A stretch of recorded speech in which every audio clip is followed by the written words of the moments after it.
La tension qui régnait à l'hôtel Calesia semblait avoir suspendu le temps lui-même, comme si chaque seconde refusait d'avancer face à l'ampleur du drame qui s'y jouait. Dans la chambre plongée dans une lumière instable, Sophia reposait sur le lit, pâle, presque irréelle, tandis que son souffle irrégulier trahissait la gravité de son état. William, penché sur elle, n'était plus seulement un père, mais un médecin confronté à l'impossible. Ses mains tremblaient légèrement alors qu'il évaluait la plaie béante à l'abdomen de sa fille, conscient que chaque geste pouvait décider de sa survie. L'absence d'équipement médical adéquat transformait l'intervention en une course contre la mort, où seule son expérience pouvait compenser le manque cruel de moyens. Pourtant, derrière la rigueur du professionnel, son regard laissait transparaître une peur qu'il ne pouvait contenir. À ses côtés, Aurore tentait de garder son sang-froid, mais ses yeux trahissaient une angoisse sourde, presque animale. Elle ne cessait d'alterner entre gestes précis et regards paniqués vers William, cherchant dans ses réactions un espoir auquel s'accrocher. Manon, quant à elle, semblait figée, paralysée par la culpabilité, incapable de détourner le regard de sa sœur blessée. C'est alors que William prit la décision la plus difficile, recoudre la plaie sans anesthésie. Le silence qui suivit cette annonce fut plus lourd que n'importe quel cri. Sophia, à demi consciente, esquissa un mouvement, comme si son corps refusait déjà la douleur à venir. Pourtant, il n'y avait pas d'alternative. L'urgence imposait sa loi, implacable et cruelle. Pendant ce temps, dans les couloirs encore marqués par les dégâts de la tempête, Sylvain s'activait sans relâche pour rétablir l'électricité. Chaque câble reconnecté représentait un pas vers un semblant de normalité, mais aussi une illusion fragile face au chaos qui persistait. Lorsqu'enfin les lumières vacillèrent avant de se stabiliser, un soupir collectif sembla parcourir l'hôtel. Cependant, cette accalmie apparente fut de courte durée. À l'heure du déjeuner, Aurore et Jordan s'apprêtaient à apporter de quoi manger à Quentin et Léa, toujours confinés dans leur chambre sous surveillance. Mais en arrivant devant la porte, un détail glaça immédiatement Aurore, le silence.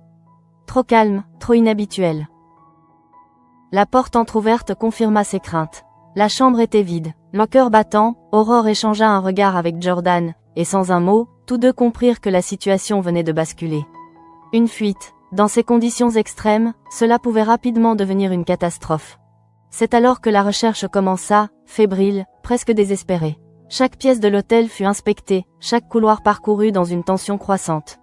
Finalement, une intuition guida Aurore vers l'extérieur, vers la plage battue par le vent, là où la mer semblait offrir une échappatoire aussi dangereuse que illusoire. Au loin, deux silhouettes se détachaient sur le sable. Quentin et Léa, prêts à fuir, prêts à disparaître avant que la vérité ne les rattrape. Mais ce qui frappa immédiatement Aurore, ce ne fut pas seulement leur présence, mais l'objet que Quentin tenait dans sa main, une fusée de détresse. Dans ce geste, il y avait à la fois la peur et la menace. Une arme improvisée, symbole d'un désespoir qui pouvait basculer à tout instant dans la violence. Aurore s'approcha lentement, mesurant chacun de ses pas, consciente que le moindre faux mouvement pourrait aggraver la situation. Dans le même temps, à 7, l'inquiétude grandissait. Chloé, incapable de rester sans nouvelles de Jordan, avait décidé d'accompagner Judith au commissariat. L'attente, l'incertitude, tout cela la rongeait de l'intérieur. Chaque minute sans information alimentait une peur qu'elle refusait pourtant de nommer. Face à elle, Nordine tentait de garder une attitude professionnelle, mais la situation le touchait bien plus qu'il ne voulait l'admettre. Lui aussi avait des proches coincés à l'hôtel. Lui aussi vivait dans cette angoisse permanente. Lorsqu'il avoua à Chloé qu'il n'avait aucune nouvelle de sa famille, un lien silencieux se créa entre eux. Ils échangèrent leurs numéros, non pas comme un simple geste pratique, mais comme une tentative de reprendre le contrôle sur une situation qui leur échappait complètement. Une promesse implicite de ne pas rester seul face à l'inconnu. À des kilomètres de là, sur cette plage battue par les éléments, le face-à-face entre Aurore et les fugitifs atteignait un point critique. Quentin, nerveux, brandissait la fusée comme une ultime défense, prêt à tout pour éviter ce qu'il percevait comme une condamnation inévitable. Mais Aurore, fidèle à elle-même, choisit une autre voie. Plutôt que la confrontation, elle opta pour la parole. Une parole ferme, mais empreinte d'une compréhension sincère. Elle savait que derrière cette fuite se cachait plus de peur que de culpabilité. Peu à peu, ces mots commencèrent à fissurer la détermination de Quentin. Elle lui parla des conséquences, de la prison qu'il risquait en continuant sur cette voie, mais surtout, elle lui offrit une alternative. Une possibilité de faire face, de ne pas fuir. Léa, silencieuse jusque-là, sembla vaciller la première. Son regard trahissait un conflit intérieur, une lutte entre l'instinct de survie et la peur des conséquences. Finalement, ce fut ce doute qui fit basculer la situation. Quentin baissa lentement la fusée. Le geste était hésitant, presque imperceptible, mais il marquait un tournant. La fuite venait de s'arrêter. Pas par contrainte, mais par choix. À cet instant précis, Aurore comprit que quelque chose avait changé. Non seulement dans la situation immédiate, mais dans l'enquête elle-même. Car si Quentin et Léa n'étaient pas prêts à tout pour fuir, alors peut-être n'étaient-ils pas coupables. Cette pensée s'imposa à elle avec une clarté brutale. Et avec elle, une nouvelle hypothèse, bien plus inquiétante. Le meurtrier de Lucas n'était peut-être pas parmi eux. Peut-être avait-il déjà quitté l'hôtel. Peut-être était-il encore en liberté. Pendant ce temps, dans la chambre où Sophia luttait toujours contre la douleur, William poursuivait son intervention, chaque point de suture arraché à la fatalité. Mais au fond de lui, une certitude grandissait. Une certitude terrible. La plaie ne se contentait pas de saigner. Elle s'infectait. Et avec cette infection venait une menace bien plus grave. Silencieuse, invisible, mais implacable. Une septicémie. Le temps, désormais, n'était plus seulement compté. Il devenait un ennemi. La nuit semblait s'être installée dans chaque recoin de l'hôtel Calésia, non pas comme un simple passage du temps, mais comme une présence lourde, oppressante, qui pesait sur chaque respiration. Dans la chambre où Sophia luttait contre la douleur, l'air lui-même semblait chargé d'une tension insoutenable. William, toujours penché sur elle, avait terminé de refermer la plaie, mais son regard ne quittait pas le visage de sa fille, scrutant chaque signe, chaque réaction. Très vite, ce qu'il redoutait se confirma. La peau de Sophia devenait brûlante, son front couvert de sueur, et ses lèvres murmuraient des mots incohérents. La fièvre montait, implacable, comme une vague qui ne pouvait plus être contenue. Ce n'était plus seulement une blessure. C'était une course contre une infection qui menaçait de la submerger entièrement. Aurore, debout près du lit, sentit son cœur se serrer à cette constatation. Elle connaissait trop bien les signes pour ignorer la gravité de la situation. La septicémie n'était plus une hypothèse, mais une menace imminente. Et dans cet hôtel isolé, coupé du monde, chaque minute perdue rapprochait Sophia d'un point de non-retour. William tenta de rester rationnel, mais son esprit oscillait entre logique médicale et instinct paternel. Il essaya de faire baisser la température de Sophia, multipliant les gestes, les tentatives, comme s'il pouvait repousser l'inévitable par la seule force de sa volonté. Pourtant, au fond de lui, une angoisse froide s'installait, celle de savoir qu'il ne pourrait pas gagner seul cette bataille. C'est alors qu'il se tourna vers Aurore, le regard chargé d'une urgence qu'il ne pouvait plus dissimuler. Il fallait des antibiotiques, immédiatement. Sans cela, tous ses efforts seraient vains. La décision fut rapide, presque instinctive. Elle devait trouver un moyen de contacter les secours, coûte que coûte. Pendant ce temps, sur la plage, le vent continuait de fouetter les visages, comme pour rappeler que la tempête n'avait pas totalement quitté les lieux. Aurore, encore marquée par l'épisode avec Quentin et Léa, tenait désormais entre ses mains la fusée de détresse. Un simple objet, mais qui représentait désormais leur unique chance d'être repérés. Manon, à ses côtés, semblait perdue dans ses pensées. Le poids de la culpabilité l'écrasait peu à peu, la ramenant sans cesse à cette idée obsédante. Et si tout cela était de sa faute?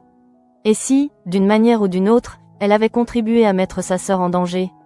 Ses yeux, rougis par les larmes qu'elle retenait, restaient fixés sur l'horizon, comme si elle espérait y trouver une réponse. C'est alors qu'Aurore leva la fusée. Le geste était simple, mais chargé d'un espoir presque désespéré. Elle inspira profondément, consciente que tout pouvait se jouer en cet instant, puis déclencha le mécanisme.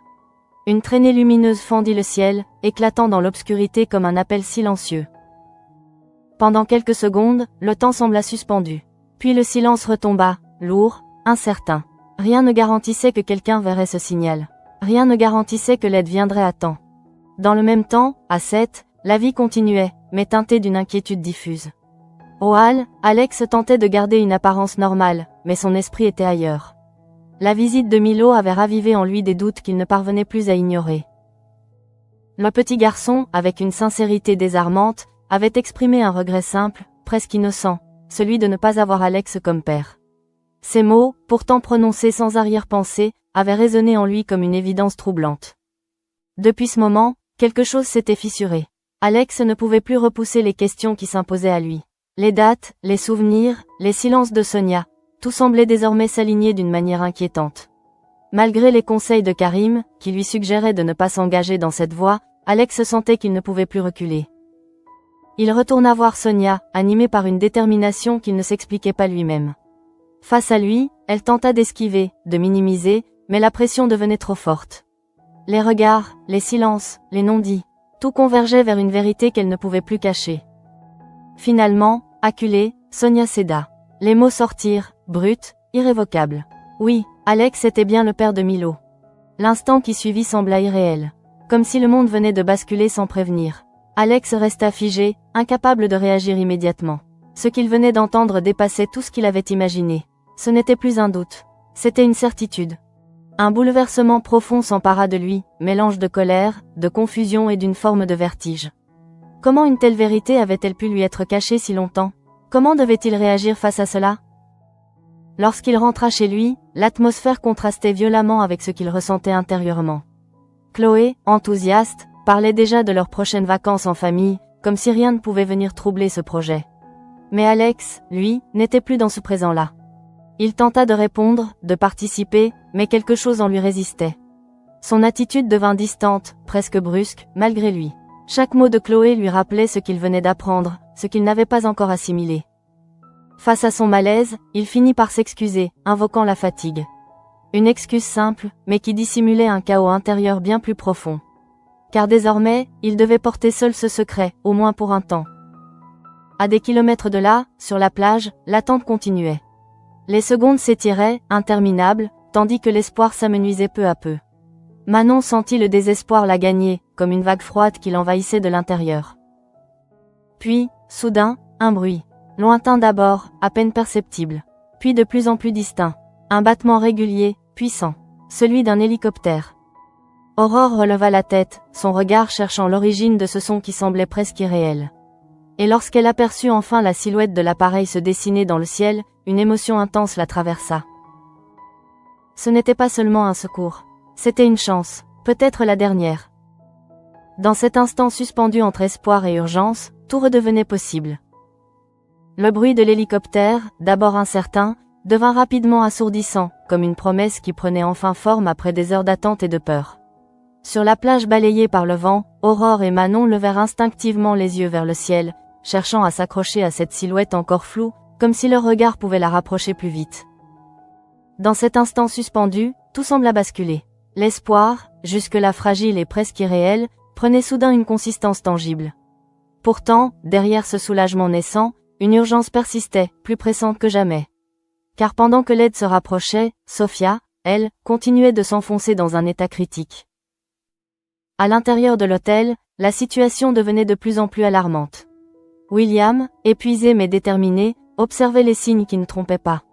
La respiration de Sofia devenait plus rapide, plus superficielle, et son corps semblait lutter contre une force invisible qui le consumait lentement. Chaque symptôme confirmait ce qu'il redoutait, l'infection gagnait du terrain. Il tenta une nouvelle fois de faire baisser la fièvre, multipliant les gestes, les soins improvisés, mais rien ne semblait suffisant. Le temps lui échappait, glissant entre ses doigts comme du sable. Et plus les minutes passaient, plus une pensée terrible s'imposait à lui, il ne pourrait pas la sauver seul. Dans un coin de la pièce, Manon venait de revenir, le visage marqué par l'émotion. Le bruit de l'hélicoptère avait ravivé en elle une lueur d'espoir, mais en voyant l'état de sa sœur, cette lueur vacilla aussitôt. Une peur brute, incontrôlable, la submergea, la forçant à reculer légèrement, comme si elle ne pouvait plus supporter la vision de cette réalité. Le sentiment de culpabilité, déjà présent, prit alors une ampleur dévastatrice. Elle repensa à chaque décision, à chaque moment qui avait précédé ce drame, cherchant désespérément un point de bascule, un instant où tout aurait pu être évité. Mais plus elle cherchait, plus elle s'enfonçait dans une spirale de remords. Aurore, consciente de cet état, tenta de la ramener à la réalité. Elle savait que Manon ne devait pas sombrer maintenant, pas alors que chaque seconde comptait. Pourtant, elle-même luttait pour maintenir un semblant de contrôle. Entre son rôle de mère et celui de policière, elle se retrouvait déchirée, incapable de compartimenter ses émotions comme elle le faisait habituellement. C'est alors que le bruit de l'hélicoptère se rapprocha encore, vibrant jusque dans les murs de l'hôtel. Cette fois, il n'y avait plus de doute. Les secours arrivaient. Une vague de soulagement traversa brièvement Aurore, mais elle fut aussitôt remplacée par une tension nouvelle. Il fallait agir vite, coordonner, expliquer, transmettre les informations essentielles. Sur la plage, les équipes de secours commencèrent à se déployer, transformant ce lieu chaotique en point de coordination. Chaque geste, chaque mouvement était précis, presque mécanique, contrastant avec le désordre émotionnel qui régnait encore à l'intérieur de l'hôtel. Pendant ce temps, dans la chambre, William continuait de se battre. Lorsqu'il entendit enfin le bruit distinct des secours à proximité, une émotion fugace traversa son regard. Un mélange de soulagement et d'épuisement. Mais il ne pouvait pas se permettre de lâcher prise. Pas encore. Lorsque les premiers intervenants entrèrent dans la pièce, la tension atteignit son paroxysme. Les regards s'échangèrent rapidement, les informations furent transmises en quelques phrases. L'état de Sophia, la plaie, l'infection. Tout fut résumé avec une précision froide, presque chirurgicale. Très vite, le diagnostic tomba, confirmant ce que William savait déjà au fond de lui. La situation était critique. Chaque minute comptait désormais double. Les gestes s'accélérèrent, les équipements furent déployés, et Sophia fut préparée pour une évacuation immédiate. Dans cet enchaînement d'actions, Manon resta en retrait, incapable de détourner le regard. Elle observait chaque mouvement, chaque geste des médecins, comme si elle cherchait à comprendre ce qui lui échappait. Mais au fond, elle savait que ce n'était plus entre ses mains. Un moment de faiblesse la traversa alors, brutal, incontrôlable. Les larmes qu'elle retenait depuis des heures finirent par couler, silencieuses d'abord, puis plus visibles. Ce n'était plus seulement de la peur. C'était l'effondrement d'une barrière qu'elle avait tenté de maintenir à tout prix. Aurore s'approcha d'elle, posant une main ferme sur son épaule. Ce geste, simple en apparence, était chargé d'une intention claire, la maintenir debout, l'empêcher de sombrer complètement. Mais derrière cette force apparente, Aurore elle-même vacillait. Car malgré l'arrivée des secours, malgré cette nouvelle chance, une inquiétude persistait. Et si cela ne suffisait pas? Et si tout arrivait trop tard? Dans le même temps, une autre pensée commençait à émerger dans son esprit, plus froide, plus analytique. L'épisode avec Quentin et Léa continuait de la hanter. Leur comportement, leur réaction face à la fuite. Rien ne correspondait à celui de coupable prêt à tout pour échapper à la justice. Cette incohérence prenait désormais tout son sens. Et si elle s'était trompée depuis le début? Si le véritable meurtrier de Lucas n'était pas parmi eux? Cette hypothèse, encore floue, commençait à s'imposer avec une force inquiétante. Quelqu'un d'extérieur, quelqu'un qui aurait profité du chaos, de la tempête, pour agir et disparaître sans laisser de traces. Alors même que Sophia était emmenée vers l'hélicoptère, Aurore sentit que deux combats se jouaient désormais en parallèle. Celui, immédiat et vital, pour sauver sa fille. Et celui, plus discret mais tout aussi crucial, pour découvrir la vérité. Sur la plage, l'évacuation se déroula sous les regards tendus de tous ceux qui avaient vécu ces heures d'angoisse. Le bruit des pales, le mouvement des équipes, tout contribuait à créer une scène à la fois chaotique et maîtrisée. Lorsque l'hélicoptère décolla enfin, emportant Sophia vers une chance de survie, un silence étrange retomba sur les lieux. Comme si, après la tempête, le monde retenait son souffle. Mais au fond d'elle, Aurore savait que rien n'était terminé. Au contraire, tout ne faisait que commencer. Le départ de l'hélicoptère laissa derrière lui un silence presque irréel, comme si l'air lui-même avait été aspiré par la violence de l'instant. Sur la plage, chacun restait figé, encore suspendu à ce moment où tout s'était joué en quelques minutes. Aurore, les yeux fixés vers le ciel désormais vide, sentit un mélange d'épuisement et de tension la traverser. Sophia était entre les mains des médecins, mais l'incertitude, elle, restait entière. À ses côtés, Manon ne bougeait plus. Son regard, perdu dans l'horizon, semblait incapable de revenir au présent. Elle revivait chaque seconde, chaque décision, comme si elle cherchait à comprendre ce qui avait mené à cette situation. Plus elle y pensait, plus le poids de la culpabilité s'alourdissait, s'insinuant dans chaque pensée, chaque respiration. Aurore posa une main sur son épaule, un geste ferme mais empreint d'une douceur inhabituelle. Elle savait que sa fille était en train de vaciller, de perdre pied face à une réalité trop brutale. Pourtant, elle ne pouvait pas lui permettre de sombrer complètement. Pas maintenant, pas alors que tout restait encore incertain. Dans le même temps, à Sète, Alex traversait une tempête bien différente, mais tout aussi dévastatrice. Depuis les aveux de Sonia, quelque chose s'était brisé en lui. Une certitude ancienne, une stabilité sur laquelle il s'était construit, venait d'être remise en question. Être le père de Milo, cette idée, encore trop récente, ne cessait de résonner dans son esprit. Chez lui, l'atmosphère contrastait violemment avec le tumulte intérieur qu'il tentait de contenir. Chloé, animée par une joie simple, parlait de leurs projets à venir, des vacances qu'elle imaginait déjà, comme une parenthèse heureuse après tant d'épreuves. Mais Alex, lui, n'était plus capable de partager cet enthousiasme. Chaque mot de Chloé, chaque sourire, accentuait le décalage entre ce qu'elle vivait et ce qu'il ressentait. Il se sentait étranger à sa propre vie, comme s'il observait la scène de l'extérieur, incapable de s'y reconnecter. Cette distance, qu'il ne parvenait pas à contrôler, finit par se traduire dans son attitude. Son ton devint plus sec, ses réponses plus courtes. Rien de franchement agressif, mais suffisamment inhabituel pour éveiller l'attention de Chloé. Elle le regarda, surprise, cherchant à comprendre ce changement soudain. Une inquiétude discrète commença à s'installer en elle. Alex, conscient de ce décalage, tenta de se reprendre, mais le poids de ce qu'il venait d'apprendre était trop lourd. Il finit par se réfugier derrière une excuse simple, presque banale, la fatigue. Un mot qui permettait d'éviter les questions, de repousser l'inévitable. Mais au fond de lui, il savait que cette situation ne pourrait pas durer. La vérité, une fois révélée, ne disparaissait pas. Elle s'imposait, peu à peu, jusqu'à devenir impossible à ignorer. Et bientôt, il devrait faire un choix. Dire la vérité, ou continuer à vivre dans ce mensonge silencieux. Pendant ce temps, une autre tension se jouait, plus discrète mais tout aussi révélatrice des fractures humaines. Au hall, Sébastien avançait d'un pas mesuré, visiblement peu enthousiaste à l'idée de se retrouver dans cet endroit. L'idée de croiser son frère, Daniel, suffisait à raviver une irritation qu'il ne cherchait même plus à dissimuler. Lorsque Marguerite lui confirma que Daniel avait bien l'intention de rester à 7, quelque chose se crispa en lui. Cette décision, qu'il percevait comme une provocation, alimentait un ressentiment déjà ancien. Pour lui, il ne s'agissait pas d'un simple retour. C'était une intrusion, une présence qu'il refusait d'accepter. De son côté, Marianne ne tarda pas à être informée de la situation. Lorsque Benny lui apprit que Daniel s'installait définitivement, une réflexion silencieuse sembla traverser son regard. Contrairement à Sébastien, elle ne réagit pas immédiatement par l'émotion. Elle analysait, évaluait, comme elle le faisait toujours. Le soir venu, en rentrant chez elle, elle mit en place une stratégie aussi simple qu'efficace. Sans un mot, elle prit une photo de Daniel et la plaça bien en évidence dans le salon. Un geste anodin en apparence, mais chargé d'une intention claire.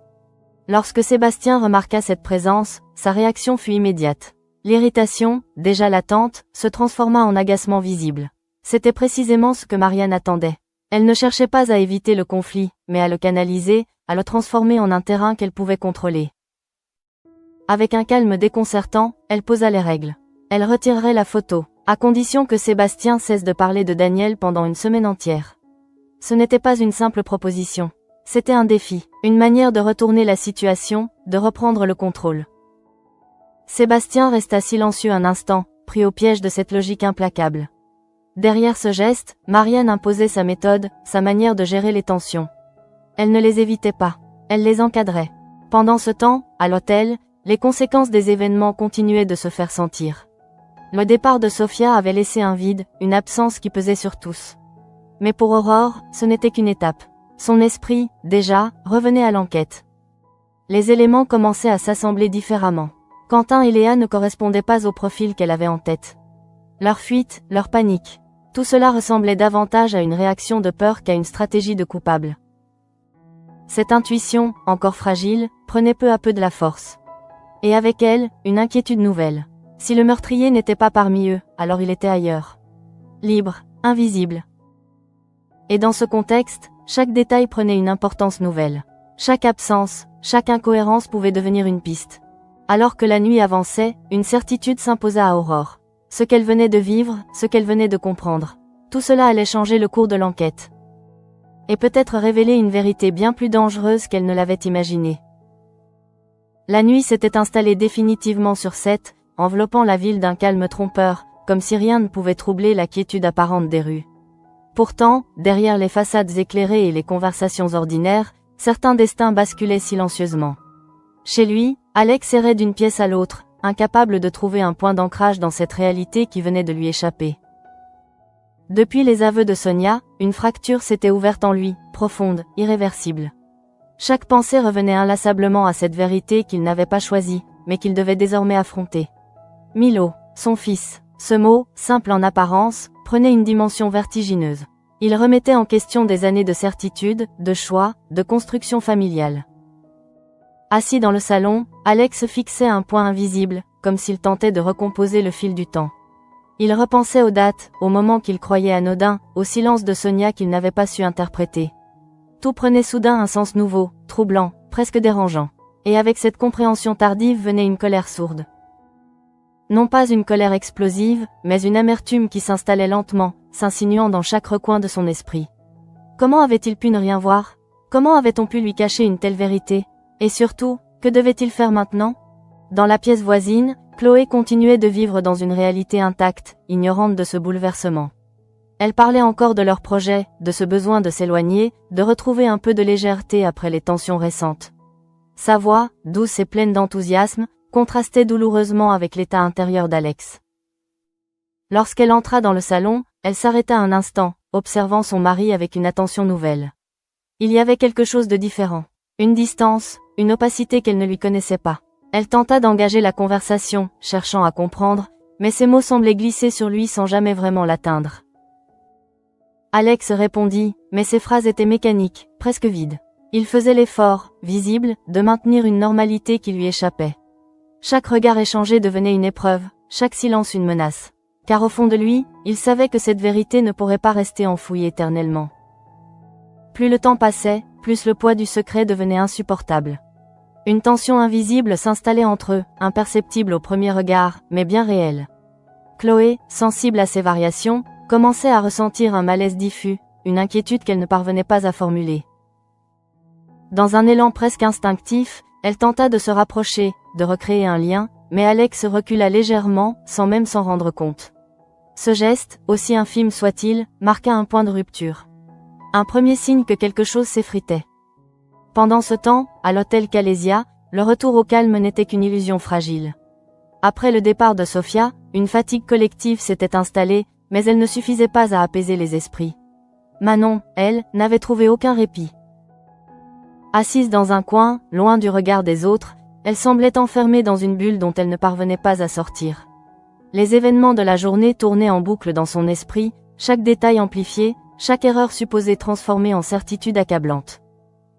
Le départ de l'hélicoptère, loin de la soulager, avait laissé place à un vide plus profond encore. Car désormais, elle n'avait plus d'action possible. Plus de rôle à jouer. Juste l'attente. Une attente insupportable, nourrie par la peur du pire. Peu à peu, ses défenses cédèrent. Les larmes qu'elle avait contenues jusque-là se libérèrent, sans retenue, sans tentative de contrôle. Ce n'était plus seulement de la tristesse. C'était un effondrement, une perte totale de repères face à une situation qui la dépassait. Aurore, en la voyant ainsi, sentit une douleur sourde la traverser. Elle connaissait cette sensation, cette perte de contrôle, mais elle savait aussi qu'elle ne pouvait pas s'y abandonner. Elle devait rester solide, pour Manon, pour Sofia, pour elle-même. Elle s'approcha lentement, s'agenouilla face à sa fille, cherchant son regard. Ce qu'elle y trouva la bouleversa plus qu'elle ne l'aurait imaginé. Une détresse brute, sans filtre, qui la renvoyait à sa propre impuissance. Sans un mot, elle la prit dans ses bras. Ce geste, simple mais essentiel, permit à Manon de s'accrocher, de ne pas sombrer complètement. Dans cette étreinte, il n'y avait pas de solution, pas de réponse. Juste une présence, une résistance silencieuse face au chaos. Mais derrière cette scène intime, l'esprit d'Aurore continuait de travailler. Les pièces du puzzle s'assemblaient lentement, dessinant une image de plus en plus troublante. Quentin et Léa, leur comportement, leur fuite avortée, tout cela ne collait pas. Cette conviction, désormais, prenait racine. Ils n'étaient pas les coupables. Pas de cette manière, pas avec cette peur, cette hésitation. Cela ne correspondait pas à ce qu'elle connaissait des criminels. Alors, une autre hypothèse s'imposait. Plus sombre, plus inquiétante, quelqu'un d'autre, quelqu'un qui n'était plus là, quelqu'un qui avait profité du chaos pour disparaître. Cette idée changeait tout. Elle ouvrait une nouvelle direction, mais aussi une nouvelle menace. Car si cette personne était libre, alors elle pouvait frapper à nouveau. À tout moment. Dans le silence de la nuit, Aurore sentit que l'enquête venait de basculer. Et avec elle, une nouvelle urgence apparaissait. Trouver la vérité, avant qu'il ne soit trop tard. Le jour commençait à poindre sur Seth, mais la lumière de l'aube n'apportait aucun apaisement. Elle révélait au contraire les traces laissées par la nuit, les visages fatigués, les regards encore habités par l'angoisse. À l'hôtel Calésia, chacun semblait évoluer dans un état suspendu, entre soulagement fragile et inquiétude persistante. Aurore, debout face à la mer, laissait son regard se perdre à l'horizon. Le départ de Sofia avait laissé en elle un vide qu'elle ne parvenait pas à combler. Elle savait que sa fille était entre de bonnes mains, mais cette certitude ne suffisait pas à faire taire la peur. Une peur sourde, constante, qui refusait de s'effacer. Derrière elle, Manon avançait lentement, comme si chaque pas lui demandait un effort immense. La nuit l'avait vidée, consumée de l'intérieur.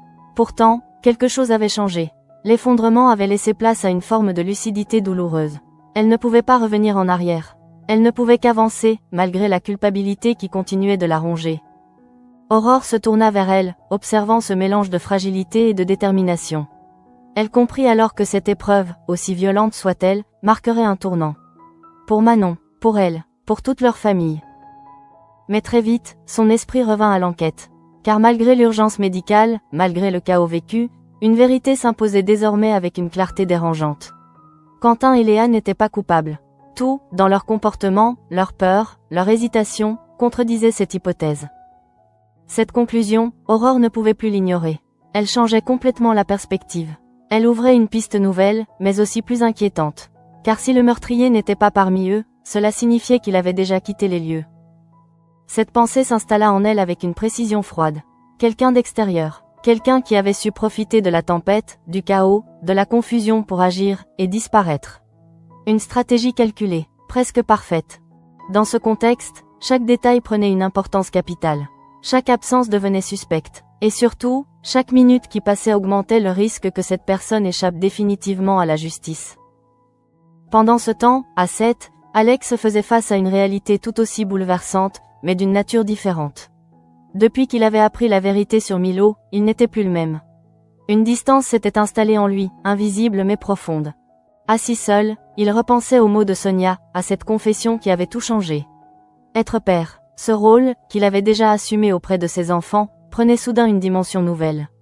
Mais cette fois, il n'y avait ni choix, ni préparation. Juste une vérité imposée, brutale. Plus il y réfléchissait, plus une tension intérieure grandissait. Devait-il en parler à Chloé ?